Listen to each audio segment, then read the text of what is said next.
선지자 이사야는 주로 유다 왕 아하스와 히스기야 시대에 활동한 선지자입니다.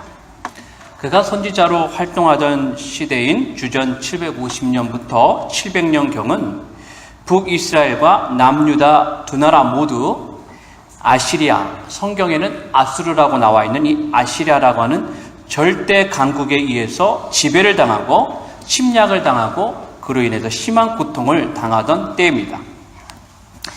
아시리아는 메소포타미아 지역에 있던 여러 도시들이 연합을 해서 결성한 도시 연맹체입니다. 우리가 알고 있는 니느웨라고 하는 도시, 요나가 가서 전도했던 이 니느웨도 강력한 이 아시리아의 연합체한 도시였습니다. 아시리아는 디글랏 빌레셋 3세 때 그들의 세력을 지중해 남쪽 방향으로 틀어서 아람과 북이스라엘과 남유다를 침공했습니다. 강력한 군대를 내세운 아시리아의 세력은 물밀듯이 이스라엘과 유다로 몰려왔고 이스라엘과 유다는 그들의 침략 앞에 아주 무기력하게 당할 수밖에 없었습니다. 여러분, 자기들이 만든 속국에 대한 아시리아의 정책은 아주 무서운 것이었습니다.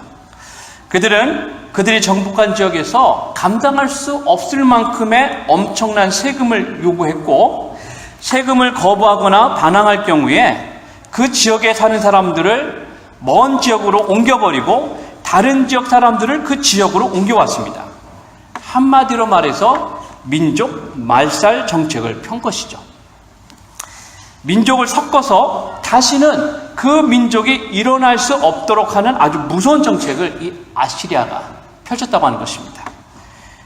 그 결과로 우리는 북이스라엘이 사라지고 이방인과 혼혈인 사마리아 사람들이 생겨난 것을 알고 있습니다. 그 여파가 예수님 당시까지 미쳤고 오늘날도 이스라엘에 가면 사마리아 사람들이 남아 있습니다. 이들이 바로 이렇게 이 아시리아의 정책 때문에 유대인과 이방인들이 섞여진 그런 민족이죠. 여러분, 오늘 말씀은 바로 그런 배경 하에서 선포된 말씀입니다. 여러분 1절을 보십시오. 1절에 옛적에는 여호와께서 스불론 땅과 납달리 땅이 멸시를 당하게 하셨더니 이렇게 말씀으로 시작합니다. 여러분, 스불론 땅 또 납달리 땅은 어디일까요? 이 스불론 땅과 납달리 땅을 지도에서 보면 이스라엘 가장 북쪽에 있는 땅입니다.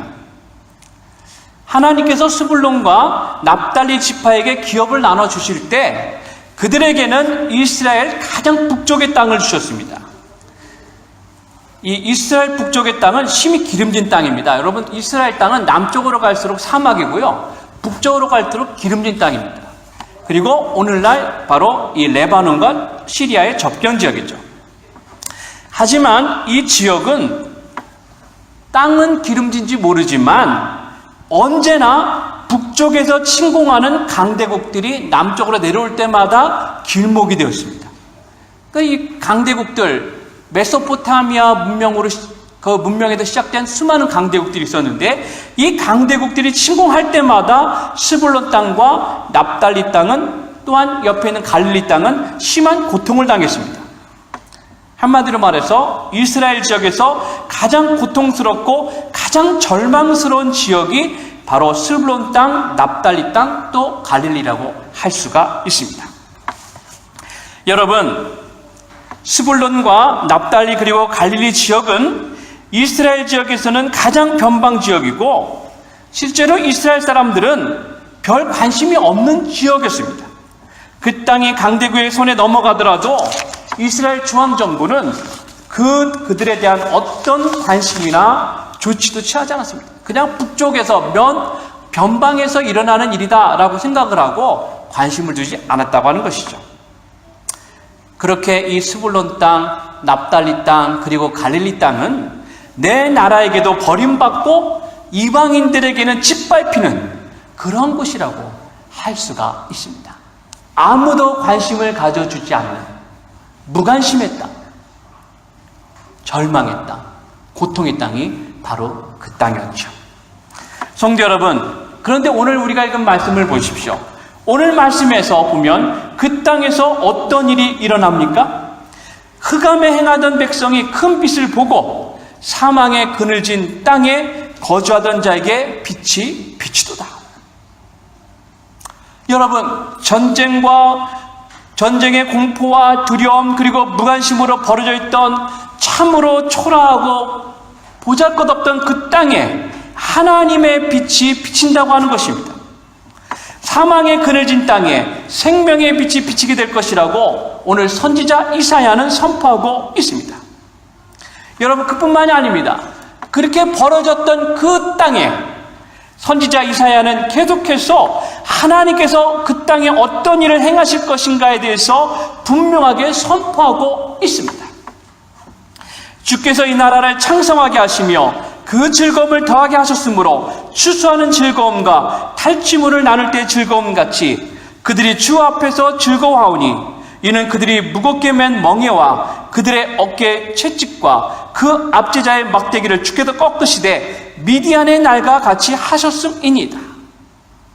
이렇게 말씀하고 있습니다. 여러분, 하나님께서 시블론과 납달리와 갈릴리 땅을 구원하시는 것이 마치 미디안의 날과 같이 하시겠다라고 말씀하고 계시는 것입니다.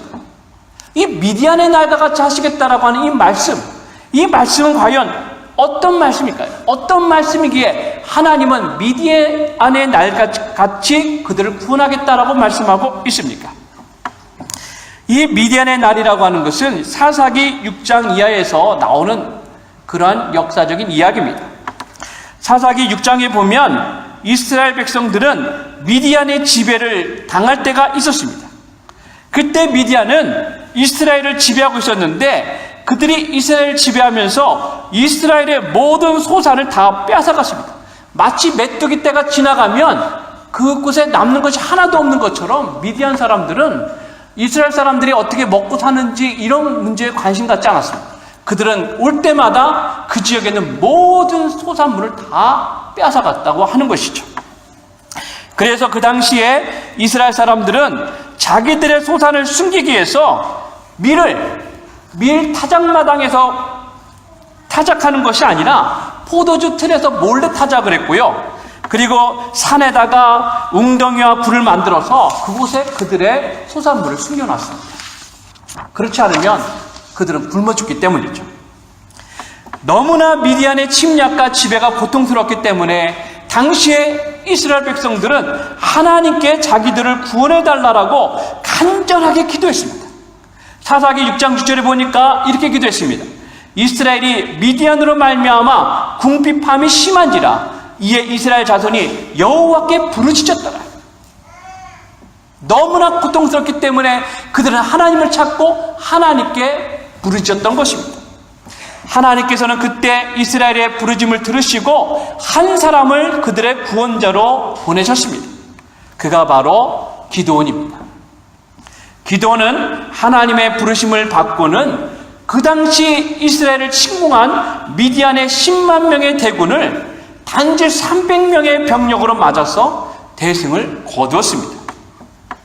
기드온은 10만 명의 미디안 대군을 무찌르고 그들의 우두머리인 두 왕 오렙과 스웹을 죽였습니다. 사사기 7장 22절, 23절, 25절에 보니까 그때 전쟁에 대해서 이렇게 말씀하고 있습니다. 300명이 나팔을 불 때에 여호와께서 그 온 진영에서 친구끼리 칼로 치게 하심으로 적군이 도망하여 스레라의 베시다에 이르고 또 답바에 가까운 아벨 모홀라의 경계에 이르렀으며 이스라엘 사람들이 납달리와 아셀과 온 므낫세로부터 부름을 받고 미디안을 추격하였더라. 또 미디안의 두 방백 오렙과 스웹을 사로잡아 오렙은 오렙바위에서 죽이고 스웹은 스웹 포도주 틀에서 죽이고 미디안을 추격하였고 오렙과 스웹의 머리를 요단강 건너편에서 기드온에게 가져왔더라. 단지 300명의 병력으로 10만 명의 대군을 단방에 무찌르게 된 것입니다. 성도 여러분, 왜 하나님께서는 미디안의 날과 같이 이스라엘을 구원하겠다라고 말씀하고 있습니까? 그날과 같이 이 사사기 6장에 나오는 그렇게 고통받던 시대와 같은 그때에 하나님께서는 이스라엘을 구원하신 것처럼 지금 고통받고 있는 이스라엘에게 놀라운 승리를 주시겠다라고 말씀하고 있는 것입니다. 너무나도 고통스럽고 그 고통을 당하고 있는 스불론과 납달리 그리고 갈릴리 지역의 모든 백성들이 구원의 기쁨을 맛보게 하겠다라고 하나님은 약속하고 있는 것입니다. 그들이 구원의 기쁨을 맛본다고 한다면 하물며 다른 지역의 사람들은 어떻겠습니까? 가장 낮은 곳에 하나님의 구원이 임하실 것임을 분명하게 말씀하고 있는 것이죠. 하나님의 구원은 어디에 임합니까? 가장 낮은 곳에 임하는 것입니다. 아무도 관심 갖지 아니할 것 같은 그곳에 하나님의 손길이 함께 있다고 하는 것입니다. 여러분, 이 승리가 어떻게 고통받고 절망하고 있던 이스라엘 사람들에게, 특별히 이스라엘 북쪽의 그런 스불론과 납달리 갈릴리 지역 사람들에게 이루어질 수가 있었을까요? 어떻게 그 구원이 이루어지게 됩니까? 여러분 6절을 보십시오. 이는 한 아기가 우리에게 낳고 한 아들을 우리에게 주신 바 되었는데 그의 어깨는 정사를 메었고 그의 이름은 기묘자라 모사라 전능하신 하나님이라 영존하시는 아버지라 평강의 왕이라 할 것입니다. 이사야는 그 땅을 구원할 구원자를 선포하고 있습니다. 그 한 아기가 날 것이라고 말씀하고 있죠. 여러분, 이 아기가 누구일까요? 우리는 이 말씀을 보기만 하면 대뜸 떠오릅니다. 누가 떠오릅니까? 바로 예수님이 떠오르죠. 이 말씀은 예수님의 오심을 700년 전에 이사야가 예언한 것이구나. 맞습니다. 이 말씀이 궁극적으로, 이 예언이 궁극적으로 가리키는 분은 바로 예수 그리스도입니다. 하지만 이 말씀은 예수 그리스도를 통해서 온전히 성취되었습니다만 이 말씀은 그 당시에도 성취가 되었습니다. 이 말씀은 또 다른 한 사람을 원래 가리키고 있는 것이죠. 그가 누구냐면 그는 바로 히스기야 왕입니다.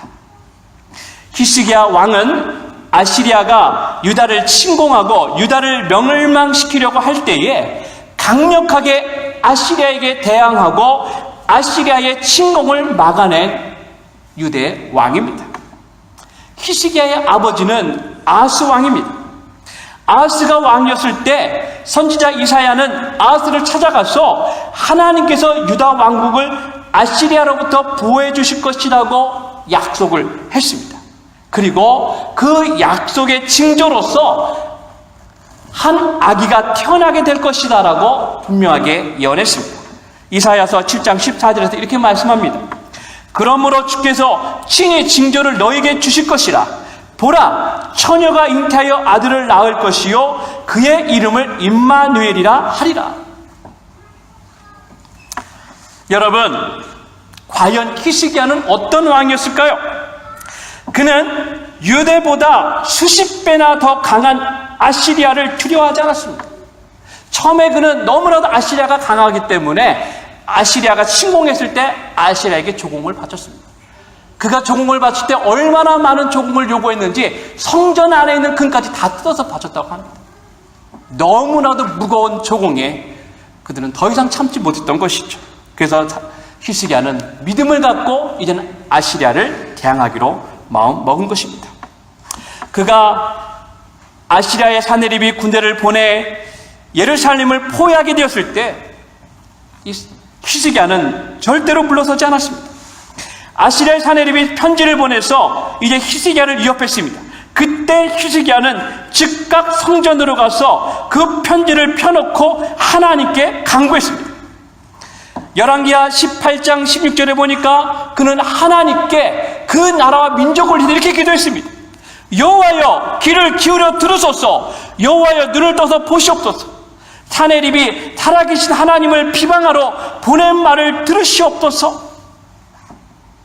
담대하게 믿음으로 그는 하나님께 간구했고 하나님께서는 히스기야의 기도를 들으셨습니다. 그래서 하나님을 비방하고 하나님의 백성을 공격한 아시리아의 사내립을 그의 신하들의 칼에 의해서 죽게 만드신 것입니다. 열왕기하 19장 36절 37절이 그 결말을 분명하게 보여주고 있습니다. 아스로 왕 사내립이 떠나 돌아가서 니느웨에 거주하더니 그가 그의 신 니스록의 신전에서 경배할 때에 그를 칼로 죽이고 아라랏 땅으로 그들이 도망하며 그 아들 에살학돈이 대신하여 왕이 되니라. 여러분, 믿음으로 하나님을 대적하는 그 사내립을 아시리아를 대항해서 기도했을 때 하나님께서 이스라엘을 구원하셨다고 하는 것입니다. 여러분, 히스기야를 통해서 실제로 오늘 1절 이하의 말씀이 선포되었습니다. 왜냐하면 히스기야는 이스라엘의 가장 먼 곳까지도 통치권을 확보하고 그곳 사람들을 보호하고 지켜주었기 때문입니다. 여러분들이 성경을 보시면 히스기야가 멸망한 북이스라엘까지도 사람을 보내서 그들에게 하나님의 복음을 전한 것을 알 수가 있습니다. 하나님의 말씀은 능히 이루어진다고 하는 것입니다. 하나님의 대저 여호와의 말씀은 능치 못한 일이 없느니라. 여러분, 하지만 오늘 말씀은 단지 히스기야 왕을 가리키기 위해서 한 말씀이 아닙니다. 오늘 말씀은 앞에서도 말씀드렸다시피 아주 중요한 한 구원자를 우리들에게 보여주기 위해서 선포된 말씀입니다. 그는 우리가 알고 있는 것처럼 바로 예수 그리스도입니다. 마태복음을 기록한 사도 마태는 이사야서 9장 말씀이 바로 예수 그리스도를 통해서 온전히 성취되었음을 분명하게 선포했습니다. 마태는 예수 그리스도께서 스불론과 납달리 땅에 가셔서 복음을 전한 일을 바로 오늘 본문의 말씀이 성취된 것으로 선포했습니다. 마태복음 4장 13절과 14절에 이렇게 말씀합니다. 나사렛을 떠나 스불론과 납달리 지경 해변에 있는 가버나움에 가서 사시니 이는 선지자 이사야를 통하여서 하신 말씀을 이루려 하심이라 일렀으되. 여러분, 예수 그리스도는 누구를 위해서 오셨습니까? 이 땅에 가장 낮고 낮은 사람들을 위해서 오셨다고 하는 것입니다. 구체적으로 말한다면 바로 저와 여러분들입니다. 아무도 모를 것 같은 우리들을 위해서 주님께서 오시고 우리들을 구원하시기로 하셨다고 하는 것입니다. 마태복음은 예수님께서 오심이 바로 오늘 6절이 말하고 있는 예언의 성취라고 선포했습니다. 왜냐하면 이사야서 7장 14절의 말씀을 그대로 인용해서 낳게 될 아이가 바로 예수 그리스도라고 선포하고 있기 때문입니다. 마태복음 1장 22절 23절에 이렇게 말씀합니다.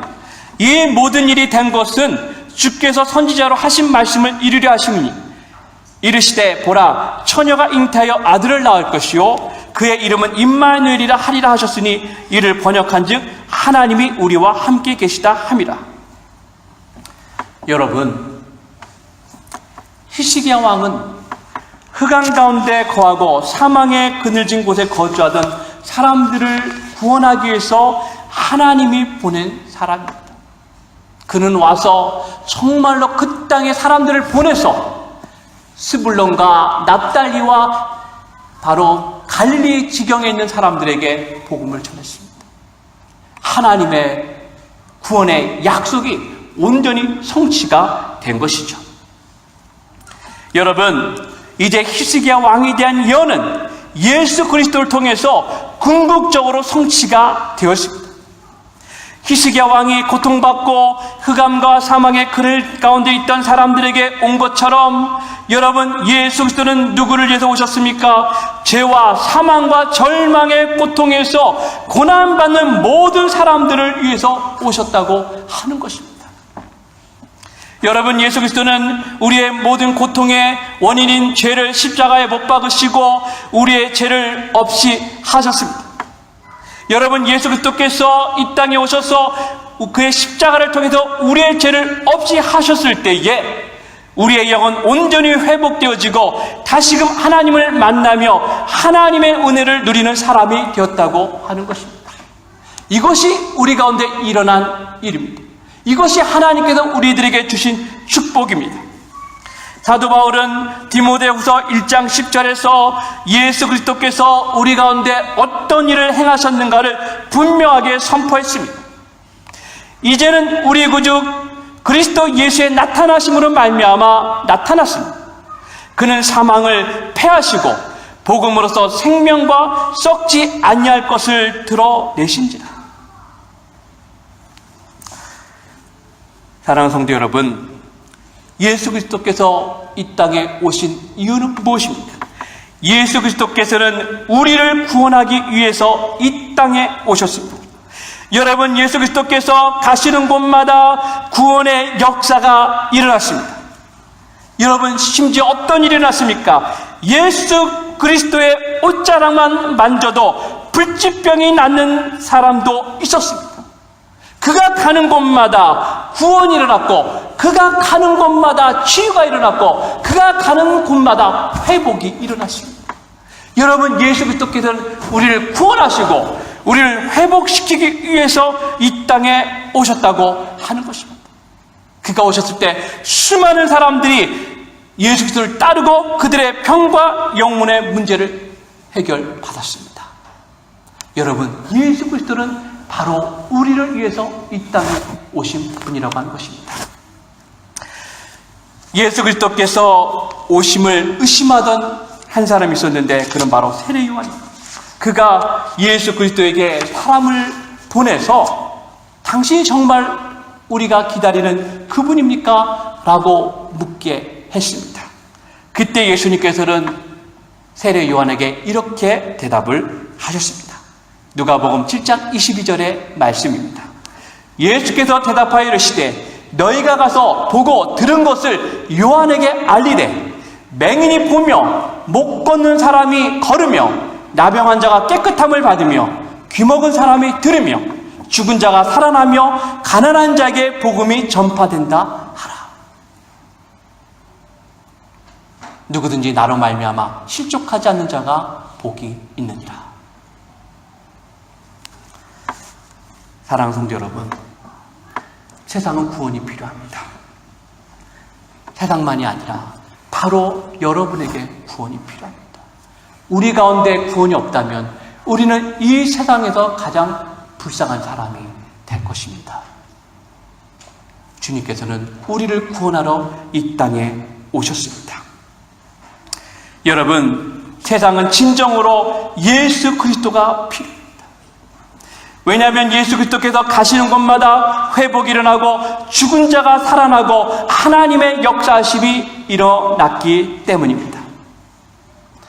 여러분, 예수 그리스도께서는 우리 가운데 구원을 주시고 우리 가운데 참된 평안을 주셨기 때문입니다. 사랑하는 성도 여러분, 여러분 어떻습니까? 지금 여러분의 마음 가운데 예수 그리스도가 계십니까? 예수 그리스도를 믿음으로 말미암아 여러분은 영원한 기쁨과 참된 만족을 누리고 있습니다. 선생님이요, 선생들이요, 내가 어떻게 하여야 구원을 받으리까라고 외쳤던 빌립보 감옥 간수에게 주 예수를 믿으라, 그리하면 너와 내 집의 구원을 받으리라고 외쳤던 바울처럼, 여러분, 우리는 날마다 예수 그리스도를 고백하고 외칠 수가 있어야 하는 것입니다. 성도 여러분, 그것이 우리가 세상을 살아가는 가장 큰 이유입니다. 여러분, 우리의 삶에는 예수 그리스도가 반드시 필요합니다. 예수 그리스도를 만나야 우리의 삶에 비로소 진정한 안식과 기쁨을 누릴 수가 있기 때문입니다. 예수 그리스도, 그를 만나는 삶, 그것이 행복이고 그것이 만족이고 그것이 기쁨입니다. 사랑하는 성도 여러분, 여러분의 마음속에 예수 그리스도가 계십니까? 날마다 나의 죄와 사망의 권세에서 구원하신 예수 그리스도를 날마다 기억하고 감사합니다. 날마다 내 입술로 예수 그리스도의 구원하심을 증거하는 저와 여러분들 되시기를 예수님의 이름으로 축원을 드립니다. 기도하겠습니다.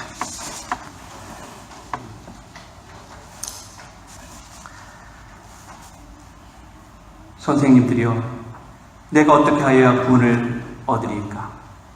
주 예수를 믿으라. 그리하면 너와 내 집이 구원을 받으리라.